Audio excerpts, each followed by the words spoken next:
ஒரு நிமிஷம் கேளுங்க. ஆப்பிள்ல 4, 8, 9ன்ட்டு ஸ்டிக்கர்ல ஃபர்ஸ்ட்டு ஸ்டார்ட்டிங் டிஜிட் நீங்க பார்த்துருப்பீங்க. 4 இலக்கம் இருக்கும். அதில முதல் இலக்கு 4ஆ இருந்ததுன்னா, அது என்ன மாதிரியான ஆப்பிள்? அது வந்து உரங்கள் உபயோகிச்சு விளைவிக்கப்பட்ட ஒரு ஆப்பிள்னு அர்த்தங்க. அதனால அதில செயற்கை மருந்துகள் தெளிக்கப்பட்டிருக்குன்னு அர்த்தம். 8 இருக்கிறது என்னன்னா, மரப மாற்றி, அதாவது கிராசிங் பண்ணின அந்த மாரியான ஒரு ஆப்பிள் அது. அதனால இது வந்து ஒரு சார்ந்த ஆப்பிள் கிடையாது.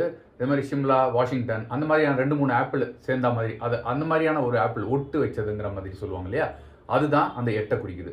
9ன்னு தொடங்குற இலக்கு இருந்ததுன்னா, அது வந்து சுத்தமாவே இயற்கை அ அ ம இது வழியா, உரங்கள் வழியா விளைவிக்கப்பட்ட ஆப்பிள்னு அர்த்தம். ஸோ இந்த 3 எண்களையும் பார்த்து தகுந்து, அதுக்கு தகுந்த மாரி நீங்க ஆப்பிள வாங்கி சாப்பிடுறது உங்களுக்கு நல்லது.